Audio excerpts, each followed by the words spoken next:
আপনাদের বাবাদেরকেও বললাম, আজ স্বার্থপর মা বাপ শুধু সম্পদের হিসাব মিলাইতেছেন। আপনার চোখের সামনে 20 বৎসর যার স্ত্রী পর্দা করে না, এটা কোনো বেডই? তুমি বেটা কোনো স্বামী বেটা? কাপুরুষ তো এত কাপুরুষ হয় না বেটা। মুসলমান তো দূরে থাক, আত্মমর্যাদা যার আছে, আত্মসম্মান, আত্মবিবেক, তার স্ত্রী বুঝি, বেটি আমার বউ, আমি বিবাহ করলাম, হালাল পবিত্র স্ত্রী আমার, উমার রং চায় রাস্তার বেড হইত, উমা এটা কিতা, আমনি কিতা, আমনি প্লাস্টিক নি, আমনি কিতা আসলে, আমি এটা কি জাতের বেড হইতাম না? আপনার গায়রতে লাগে না? আপনার প্রেস্টিজে লাগে না? আত্মসম্মানে লাগে না? আত্মসম্মান মানুষের শ্রেষ্ঠ নিয়ামত, গায়রত। এটাকে অহংকার বলে না, এটাকে বলে আত্মসম্মান। অর্থাৎ আমার ধর্মের একটা ইজ্জত আছে, আমি এক রবের গোলাম, আমি এক নবী মুহাম্মদ সাল্লাল্লাহু আলাইহি সাল্লামের উম্মত। সুবহানাল্লাহ একবার পড়লেও নেকি, 100 বার পড়লেও নেকি। একবার পড়লে নবীজি বলছেন আযমু মিন উহুদিন, উহুদ পাহাড়ের চাইতে বেশি নেকি। একবার। আবার 100 বার পড়লে নবীজি বলছেন আল্লাহর রাস্তায় 100 গোলাম আজাদ করার সওয়াব। তাইলে নেক আমল আজরুকুম আলা কদরে নুসুবিকুম। নবী সাল্লাল্লাহু আলাইহি সাল্লাম বলেন তোমাদের পরিশ্রম অনুপাতে তোমাদের নেকি। যে আমলে যত মেহনত, ওই আমলে তত নেকি। তাহলে এই জন্য আল্লাহর কথা কম হোক বেশি হোক কোনো অসুবিধা নেই। ওয়াজ কমও হইতে পারে, ওয়াজ বেশিও হইতে পারে। হাদিসের মধ্যে আছে নবী সাল্লাল্লাহু আলাইহি সাল্লাম একদিন ফজরের নামাজের পরে মসজিদে নববীতে ওয়াজ শুরু করছেন, বিশুদ্ধ হাদিস। মাগরিব পর্যন্ত ওই দিন নবীজি ওয়াজ করছেন, শুধু নামাজ পড়ছেন আবার বসছেন। এক টানা ফজরের পর থেকে মাগরিব পর্যন্ত তিনি অনবরত বলছেন। হযরত আবু যায়েদ আনসারী রাদিয়াল্লাহু তাআলা আনহু বলেন কিয়ামত পর্যন্ত যা হবে সব কিছু বলে ফেলছেন ওই দিন, এমন ওয়াজ দিছেন, এক ওয়াজ। তাহলে লম্বা ওয়াজ। আবার এক সাহাবী আয়েশা নবীজিকে বলছেন ইজিনি ওয়া আউজিস, ইয়া রাসূলুল্লাহ আমাকে একটু ওয়াজ করেন, তবে একটু কমাইয়া কইেন, সংক্ষেপ কইেন, আমি পুরা মনে রাখতে পারতাম না। নবী সাল্লাল্লাহু আলাইহি সাল্লাম বলছে লা তাগদাব, রাগ করো না। এই শেষ ওয়াজ। হ্যাঁ, এটাই ওয়াজ, এই কদ্দুর কথাই বলছে, লা তাগদাব, রাগ করো না। ফারাদ্দাদা মিরারান, ওই সাহাবী আবার পুনরাবৃত্তি করছে কথা, যে ইয়া রাসূলুল্লাহ আরেকটু বলেন। এত সংক্ষেপ তো কইছি, একবার বেশি সংক্ষেপ হয়ে গেছে। সংক্ষেপ কইয়া তো বিপদে না পড়লাম। হ্যাঁ, লা তাগদাব, আপনার রাগ করো না। নবীজি আবার বললেন লা তাগদাব। তিনি বললেন ইয়া রাসূলুল্লাহ আরেকটু বলেন। নবীজি বললেন লা তাগদাব, রাগ করো না। মানে উনি যতবারই বলে নবী একই কথা বলে, লা তাগদাব, রাগ করো না। তিনি বুঝছেন আজকের ওয়াজ আর বাড়ত না, বুঝছি শেষ, আজ এইটাই ওয়াজ। তাহলে বোঝা গেল এক শব্দ লা তাগদাব, এক শব্দ কি হইতে পারে, ওয়াজ হইতে। তাহলে আল্লাহর কথা কমও হইতে পারে, বেশি হইতে। বাল্লিগু আন্নি ওয়ালাউ আয়া, নবী সাল্লাল্লাহু আলাইহি সাল্লাম বলছেন একটি আয়াত হলেও আমার কথা যা আবার থেকে তোমরা পেয়েছো, বুঝেছ, তা পৌঁছিয়ে দাও, তা বলে দাও, তা পৌঁছিয়ে দাও। তাইলে আল্লাহর কথা কমও হইতে পারে, বেশিও হইতে পারে। আল্লাহর কথা শোনার মধ্যেই বরকত, বাস্তবতা। আল্লাহ কোরআনুল কারীমে বলছেন ফাবাশশির ইবাদ আল্লাযীনা ইয়াসতামিউনাল কাওলা ফায়াত্তাবিউনা আহসানা। হে নবী, আপনি আমার ওই বান্দাদেরকে জান্নাতের সুসংবাদ দেন যারা মনোযোগ দিয়ে কথা শুনে অতঃপর কোরআন সুন্নাহর অনুসরণ করে। তাহলে আগে শুনে মনোযোগ দিয়ে, এরপরে অনুসরণ করে, আল্লাহ বলেন ওদেরকে আপনি জান্নাতের সুসংবাদ দিয়ে দেন। এই জন্য দোস্ত, নেক আমল করা এটা যেমন একটা আমল, নেক আমলের কথা শোনা এটাও একটা আমল, এটাও একটা আমল। এই যে এখন আপনারা ওয়াজ শুনতেছেন, এটাও একটা আমল, যে আল্লাহর কথা শুনতেছেন। আল্লাহ যে বলছে তোমরা আমার কথা মনোযোগ দিয়ে শুনো, তো আপনি মনোযোগ দিয়ে শুনতেছেন, এটা একটা আমল। আবার যদি আমলে বাস্তবায়ন করেন তো সেটা পরিপূর্ণ আমল, সেটা পরিপূর্ণ আমল। এই জন্য আল্লাহর কথা শোনা থেকে বিরত থাকতে নাই। অনেক সময় শয়তান ওয়াসওয়াসা দেয়, আরে বুঝছি তুই আর ওয়াজ হইনা কিরবি, তুই তো এই হওয়া দে রে, বুঝেন নাই? তুই আর কি, তুমি দেখছি আজ যে 6 বছর ধরে তো ওয়াজে হনো, কই তুমি যেরুম আছে এমন না। না, মানুষের প্রত্যেকটা নেক কথা, কোরআনের প্রতি কথা, খোদার কসম, এটা দিলে আসর করে।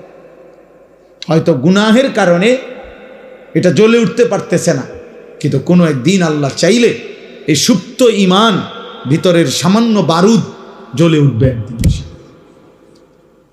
কোনো এক কথায়, কোনো এক বাক্যে, কোনো এক শব্দে আল্লাহ চাইলে কারো জিন্দিগি বদলে যাবে। মূলত হেদায়েত, জীবনের পরিবর্তন, এ তো আল্লাহর হাতে। এটা তো মূলত আল্লাহর হাতে। কোনো বক্তা, কোনো ওয়াইজ, কোনো নবী, কোনো আউলিয়া কারো হাতে না।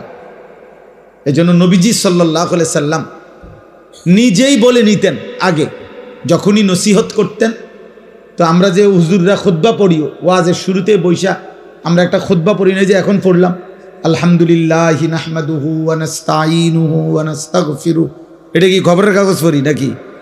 না, এটা নবী সাল্লাল্লাহু আলাইহি সাল্লামের সুন্নাত, এটা তিনি পড়তেন। তো এখানেই নবীজি আগে নিজেই কথা ভাঙ্গা লইতেন, মানে নিজেই আগে কথা পরিষ্কার করে নিতেন যে শুনেন, ওয়াজ কর্ম ঠিক আছে, তবে এটা মনে রাখবেন, মান ইয়াহদিহিল্লাহু ফালা মুদিল্লা লাহু ওয়া মান ইউদ্লিলহু ফালা হাদিয়া লাহু। আল্লাহ যাকে হেদায়েত দিবেন তাকে কেউ পথভ্রষ্ট করতে পারবে না, আল্লাহ যাকে পথহারা করে দিবেন তাকে কেউ হেদায়েত দিতে পারবে না। তার মানে আমি বলা দায়িত্ব, কিন্তু মূল ফয়সালা কোথায়? আসমান। মূল ফয়সালা আল্লাহর কাছে, আল্লাহর কাছে, আল্লাহর কাছে। হযরত ওমর রাদিয়াল্লাহু তাআলা আনহু, তিনি রওনা দিছেন নবীজি সাল্লাল্লাহু আলাইহি সাল্লামের গর্দান নেওয়ার জন্য, তরবারি হাতে, প্রচণ্ড উত্তেজিত, রাগান্বিত, হাতে খোলা তরবারি, কলিজার ভিতরে কুফরি, নবীর প্রতি প্রচণ্ড গোস্বা, উন্মুক্ত তরবারি। এই অবস্থায় আল্লাহ বলছেন আমি হেদায়েত দেব। আপনি যদি বলেন এটা বুঝে একটা কথা হইলো, এটা বিচারের কথা হইলো, আপনি এর কি বুঝে হেদায়েত দিবেন? তে যায় কোন দিকে আপনি বুঝেন না? আল্লাহ বলবেন আমার ইচ্ছা, তোমার সমস্যা কি? তোমার অসুবিধা কি? আমি হেদায়েত দেব।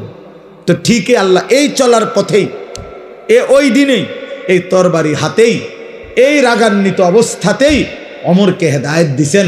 তো ওমর কালেমাওয়ালা হয়ে গেছে।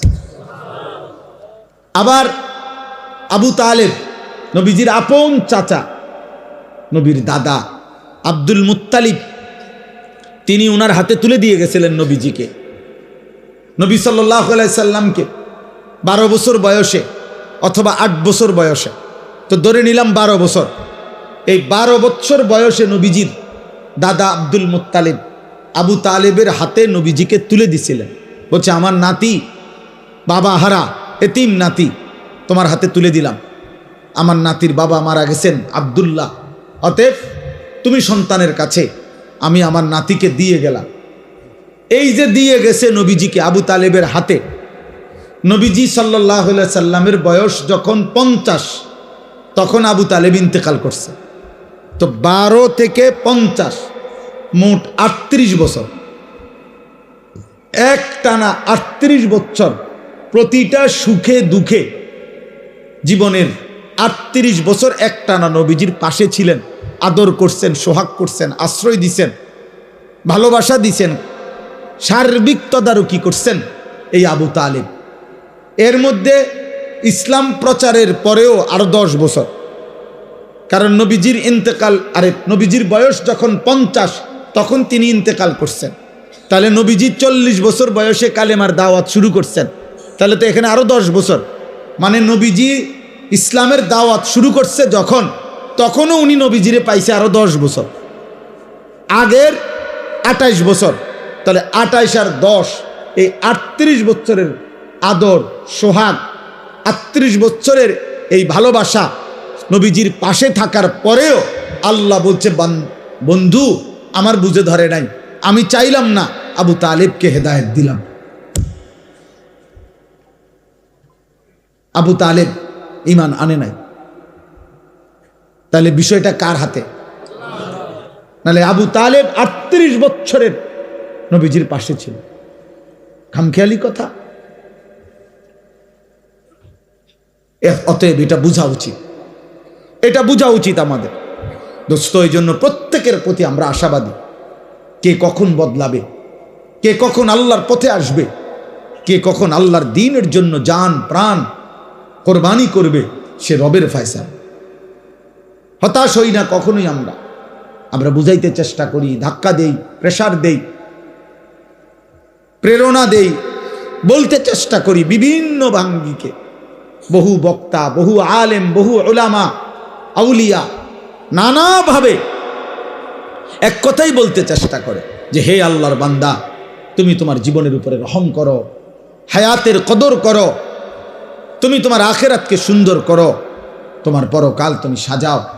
দুনিয়া তুমি না চাইলেও পূরণ হয়ে যাবে, দুনিয়া না চাইলেও পূরণ হয়। খোদার কসম, প্রত্যেকটা মানুষ এ কথা ইয়াকিন রাখবেন, দুনিয়া আমার আপনার জন্য যাটুকু বরাদ্দ তা পৌঁছবেই, তা পৌঁছবেই। ইন্নার রিজকা লা ইয়াতলুবুল আবদা কামা ইয়াতলুবু আজালাহু।